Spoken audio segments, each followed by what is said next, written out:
my name is Pam. My business name is Beyond Movement Improvement, and today I'm super excited to share with you all the world of human design. So, what is human design?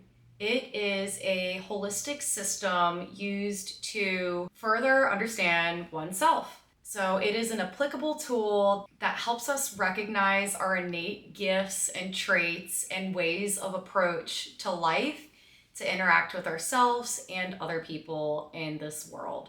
In turn, learning and applying human design can leave us living a more fulfilling life towards our purpose with as little resistance as possible, especially if you tend to feel stuck from time to time. That's because we're probably not living according to our strategy and our authority within our human design. Human design is made up of more modern and also ancient modalities of self-development, including I Ching, Kabbalah, astrology, modern physics, and Vedic philosophy, along with the chakra system. So we are actually going to use my human design chart for reference in this video and further videos. You can easily access your human design chart by going on mybodygraph.com. All you have to do is enter in your birth location, your birth dates, and your birth time, and boom, there you have it.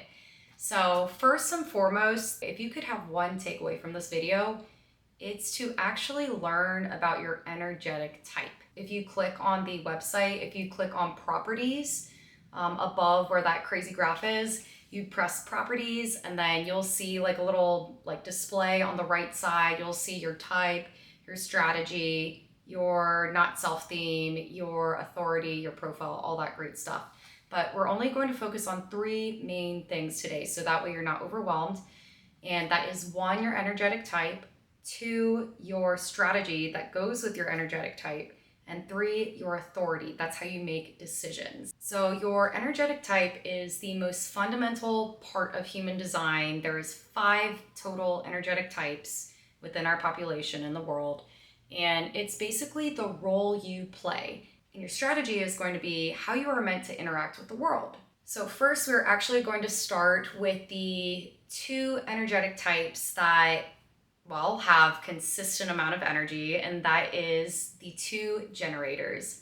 One is just your standard generator, which makes up about 37% of the population, and your manifesting generator, which makes about 32% of the population. So all combined, generators rule about 70% of our population. How crazy. So how do you know what a generator is, or what is a generator? A generator is, and this is my example right here, I am a generator. I have my sacral defined. So what is that? That is a center, and we'll go over the centers later on, but that is a center that is fixed. If it has color in the center, that means it's a fixed energy within your system. So those who are generators or manifesting generators are full of life force energy because they have a consistent access to that vital energy. When these people are aligned, they have a very passionate, charismatic, very warm aura. Their life force energy propels them to generate new ideas and allows time for creating and allowing and attracting opportunity that aligns with their inner self. Now, the only difference between generators and manifesting generators have their throat also defined, and then they have a motor going to the throat, which means they have a more consistent way of applying themselves and communicating, along with having that life force energy. And unlike generators, they have the energy to withstand simultaneous pursuits. So manifesting generators just think they can go a little bit extra, they can make decisions a little bit quicker. A generator's strategy is to wait to respond. What does this mean? So basically, you are dancing with life. You're doing what fulfills you the most. You're doing what you love. You're doing your creative endeavors. You're speaking with the people who really lift you up. And opportunities will come your way. But your strategy is to wait and respond. Your sacral will actually give you a little nudge, and it's going to tell you it's a hell yes or it's a hell no. Now, according to your authority, whether you need to wait a little bit longer until your emotional like waves are done, or if you know right then and there based on your body's response, like a physical contraction in your stomach. We'll talk a little bit later about our authorities, but generators, wait to respond. You have so much energy, just wait. The next type is going to be our projectors. They make up 22% of the population. These people are a non-energy type, meaning they need a lot of rest because they don't have their sacral defined. They will feel influenced when they are around people with a defined sacral, such as a generator, but they really need to take that time to rest. A lot of people, even if you're a projector, let me know, but a lot of projectors almost get some form of relief because like they've been used to being called like lazy, or even they think they're lazy. No, you're not lazy. It really depends on who you're around and what environment you're in. A gift that projectors have is they are the best guides. They work best with one-on-one and individuals opposed to the collective. Generators tend to work best with the collective as well and really help with service. And projectors help with service as well, but more on an individual level. They have the natural talent to guide people towards their natural talents, gifts. They can organize people, they can network. They're very good with one-on-one. A projector strategy is waiting for the invitation. The key note in order for the projector to experience success in whatever they're doing, in guiding others, in like career endeavors and relationships, you have to wait to be invited. So basically getting recognition from someone, being really good with observing and being mindful of your surroundings, and you will start to pick up on verbal and nonverbal cues for what really is giving you that invitation. So a rule of thumb is put out into the world what you do know, but then wait to be recognized to go further and really like go down the rabbit hole of what you have to say, you know? Fourth group we have, because the first and second were the two generators, third was projectors, fourth is manifestors. These people make up 9% of the population. These are the very bold, creative, intuitive, independently driven people. They are also a non-energy type, which do require a lot of rest. Their bold actions allow them to create and innovate in ways that other types are not able to. And their strategy is actually to just go and form. Don't even wait, just go and form. And they have their throats defined. So they're really consistent with the way they speak. But again, they do need a lot of rest, so that way they can really get like their inner vision and inform that inner vision to the world to really make an impact on the masses. So because manifestors just straight up go for it, they're bold, they inform, they have a very repelling aura. It's actually a blessing and a curse. I think it's a blessing because they actually get the resources that they need from the people who are there to listen. And they kind of push all the bullshit away. They push away things and people that don't really align with them. So manifestors really get kind of what they want, but they need to make sure that it's something that they can commit to, and it doesn't have to be a consistent force of energy when they're working on something. It can be, maybe I work on like X amount this week and maybe like I finish it next week. Consistency is not a problem. Just make sure you get your rest because again, you're a non-energy type. And that leaves us with the last but not least, 1% reflectors. They have 0 centers open, or they have 0 centers defined, which means they are heavily influenced by their environment and the people within it.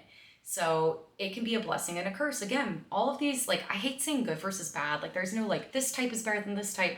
No, there's strengths and weaknesses, and as long as you're really taking the time to yourself to really reflect and like kind of focus on ways that you can apply your type and your strategy, and then you apply it and you see what works for you, things start to flow pretty well, and you'll notice all the doors start to open of opportunity. So basically, reflectors, they take in, they magnify, and they reflect back to you what is within their environment.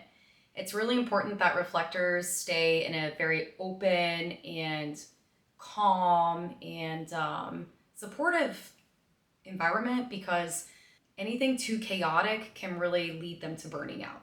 So they're extra sensitive to all influences around them, just because they literally have all open centers, which they are picking up energies from every single center from the people they are with every day.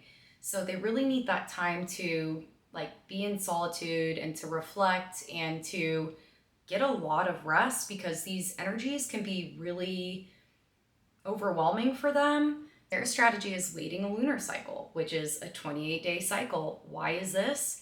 Because they need that time to be exposed around other people and to get ideas, but they also need that time to reflect and think for themselves. And that kind of gives them enough time to come up with some amount of clarity, I would say. And they're the most adaptable people ever, because again, with all the open centers, they can really mesh and fulfill different types based on like what they are seeing or magnifying around people. So it's kind of interesting.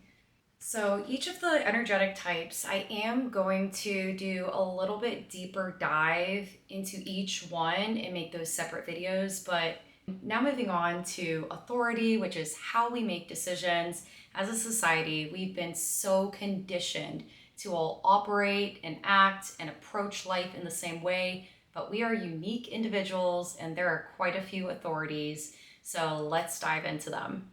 The first one I'm going to address is one of the most popular authorities or ways of approaching life and making decisions. This is the emotional authority. So within the emotional authority, we need to make sure, and this is what I personally have, we need to make sure that the waves of the highs and lows of life kind of settle down. This is really important to verbalize when setting boundaries, when making plans with someone. If someone asks you to go out to dinner, hey, let me take about 2 days, I'll get back to you. I'm not sure if I'm going to have my fullest amount of energy available on Friday to go to dinner. Let me take some time to think about it. So that's a way you can set a boundary with an emotional authority. It's really important to verbalize the boundaries. That's number one with emotional. And again, really take the time to wait. This is patience. Patience when it comes to making decisions. Really think it out. Really make sure that you're in a pretty like level-headed state of mind, not too high, not too low. Take some time to sleep on. The next two authorities or ways of making decision are going to be very in the body. So the first one is going to be sacral authority. Generators have this. Sacral, you'll literally get a hell yeah or a hell no in the body. And you will feel, whether it be physical contractions, whether it be just an intuitive body sensation, you will get a yes or a no, and you can kind of respond right then and there. So that leads us to splenic, projectors and manifestors. They can have this authority. The splenic is a very innate, it's a very intuitive intelligence, the spleen. It's a very quick and spontaneous response. If you have a splenic authority and you just kind of make decisions like that, well, as long as you're in alignment and you are really using your intuition, that's what's best for you based on the little subtle signals that you're getting of the knowing. You'll know what's right versus wrong for you based on what feels and based on past experiences. So next we have the ego manifested. This is found within manifestors. The ego is for willpower. It is for your desires. It is important for these people to take some time to reflect, whether it's a temporary excitement or if this desire is actually something they can commit to. Because if you can commit to it and if it's lighting you up and you can really see yourself doing this long term, you are going to speak up to inform to get the resources that you need. So again, make sure that you're sleeping on it, but this is very much so a desire-oriented authority. This is where it's all about your desires and your willpower to get there by using your voice to inform. Then next we have the ego projected authority. This is a little bit different where you need to be recognized, kind of like a projector, to inform. Your decisions are made correctly when you are being recognized and allowing your willpower to guide you. If you're not being recognized, there is a tendency for you to come off as very assertive and very forceful, which we don't want because then that can really push even opportunities away. But we need to wait for the right moment in order to make these decisions. For the ego projected, you can come off as overly pushy or assertive if you are just informing without really waiting or being recognized. Again, the manifestors have a somewhat repelling aura, so you do want to watch out to make sure that you are being almost like invited like a projector. Next up, we have the self-projected authority, which is within very few projectors. These people literally have to talk their ideas out, their insights, their fears, their emotions, their everything in order to reach a decision. You must have confidence to build your trust, and your inner voice is crucial to making decisions. Second to last, we have the mental authority, which is kind of interesting. These people are projectors or reflectors, and they are using their external world to make decisions. They need a comfortable and supportive environment in which they can discuss their ideas and get feedback in order to make that decision. So environment, their external world, is very important for these people. Last but not least, we have our lunar, which are for our reflectors. And again, these people need to make decisions based on a 28-day cycle. This gives them time to expose themselves to an environment and different energies and kind of soak it all in. But then these people need to reflect in solitude to build clarity. Okay, do I want to be part of this relationship? Do I want to take on this job? Do I want to help this person with X? And so on. So that's the gist of the lunar authority. Okay, now that we've gone over the types, the strategies, and authorities, the next most important part to address is the centers. These centers are literally the energy points, whether they're consistent or not, within your design. There's a total of 9, and I will address them starting from the top to the bottom, then I'll go to the left side, and then the right side. So starting from the top, we have our head or our crown center. This is our pressure, our big ideas, our inspiration, our whys, our hows, our whats, and our questions. Below that, we have our mind or our anja. These consist of processing from ideas to concepts, details, and answers. I always say, I have in my fitness work that I do, my engineer brain clients, or even just straight up my engineer clients, they all have the anjas defined. It's crazy. So that's number 2. Below that, we have our throat. That is expression, communication, action. I notice personally when I am around someone with a defined throat immediately, because I don't have my throat defined, I'm really influenced by those who do, because I can't shut the hell up around these people. Whereas if I'm by myself or around someone who doesn't have their throat defined, I'm dead quiet. So it's really interesting, just for you yourself, if you have any undefined centers, check and see who, the consistency or lack of when it comes to being around different people. It's so interesting, and the different traits within the centers. Below the throat, we have the G center or the identity. This is direction, love, self, purpose, giving and receiving. Below that, we have our sacral, our vitality, our life force, our reproduction, our sexuality, and our sustainability. Go generators. And then below that, we have our root. That is going to be our pressure, our life fuel, our adrenaline. Be careful again with your authority. With your authority, you don't want to burn yourself out. These people with the defined root can burn out really easily if they are the yes man. This goes to you, generators. This goes to me especially.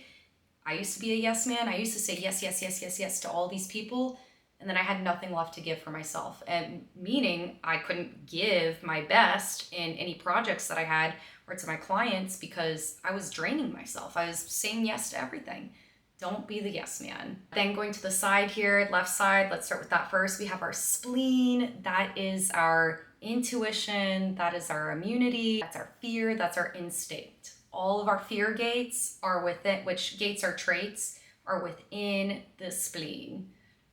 And then to the right here, the top right, the little tiny triangle, that is our ego center, our willpower, the drive, the determination. And then below that is our solar plexus or our emotional center. That's our emotions, feelings, sensitivity. Next, let's go over gates. Gates are literally your traits. This comes from the I Ching. There's 64 of them. There's a little line coming out of your center. That is a gate. Red is going to be unconscious, black is going to be conscious. You'll notice on the sides, there's also astrological, like the sun, earth, moon, north node, south node, all of that each gate will be placed in. So for example, sun is going to be your life force, earth is going to be your grounding, moon is going to be your vitality, north node is going to be your future direction, and so on. If you have a full linked line from one center to another, that is a channel, that is a consistent theme of your life. So the consistent themes of your life, it can be conscious, it can be unconscious, it can be both. But check that out, it's pretty cool. So with that being said, our centers, those I would say would be the next step after learning your type, your strategy, and your authority, is learning what centers are more consistent with you, and even looking at other people's human design and seeing like where you get your energy from different people. It's really interesting. And again, I'll make further videos on these, but just start, if you could get one takeaway from this video, just learn your type and the strategy that goes along with that, and then go into authority for how you're made to make decisions. And then check your centers, and then you can go from there. So with that being said, I hope this was a little informative, and yeah, I'm super excited to share even more with you guys, and have a great studying of yourself and others, and really see how you can apply this to your life, even if it's just how you make your decisions. That's really the one takeaway from this, is know yourself with the strategy and the type with the role you're supposed to play in this world. Cheers.